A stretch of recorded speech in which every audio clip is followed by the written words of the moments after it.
Welcome back. Distracted drivers killed 1,600 people in New Jersey between 2003 to 2012. The number of people injured, much higher than that. Now there is a distracted driving bill up for consideration in Trenton to cut down on those accidents. Now you would think that wouldn't be controversial, right? Wrong. Kimberly Kravitz explains. She's at the New Jersey State House. Kim. Thank you, Larry. We're here at the State House in Trenton, where New Jersey legislators are putting their foot down to ensure the safety of those on the road. The hope is to restrict what drivers can and cannot do behind the wheel.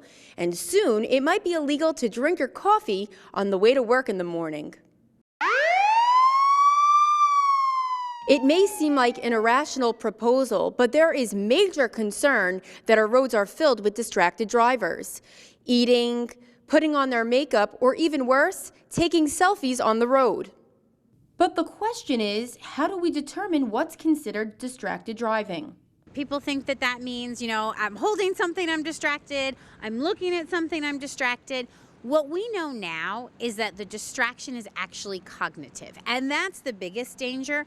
And so the bill that was proposed in the legislature is the first that really addresses the dangerous behavior behind the wheel as opposed to the dangerous device or the technology. By cognitive, she means anything that takes your mind off of driving.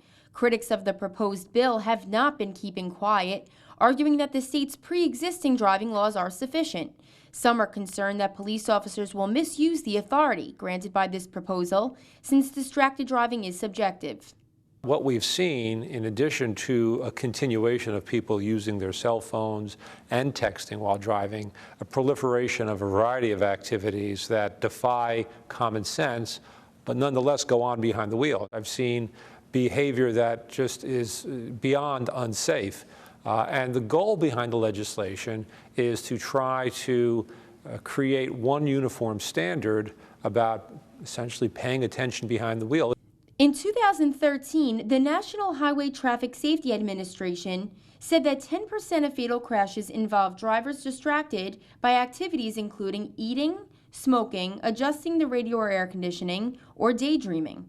In 2014, for the 5th straight year, distracted driving was the top cause of fatal crashes in New Jersey. So why are people still so against this bill passing? I would say that people are against the perception of what the bill is, not what the actual bill is. And if you ask people if they want to ban distracted driving, they would say yes. If you ask them if you want them to no longer be able to drink coffee, they'd say no. And I would say no too. I like my coffee. I think we need to find a place that allows us to address the behavior, the dangerous behavior, without sort of making it overly ambitious. Jersey Matters also spoke to Bill Elliott, the chairman and CEO of the Hero campaign, whose son was killed in a car crash. And he said, "We need to do everything we can to pass laws with stiff penalties and jail time for motorists whose irresponsible actions kill and injure thousands." What it is about is making sure not only that you come home safely at the end of the day, but all of the other people on the road who have absolutely nothing to do with you, who may be following the rules to a textbook definition, they're driving, you're not paying attention, you injure or worse those drivers, you've affected some other families, some other lives because of your actions.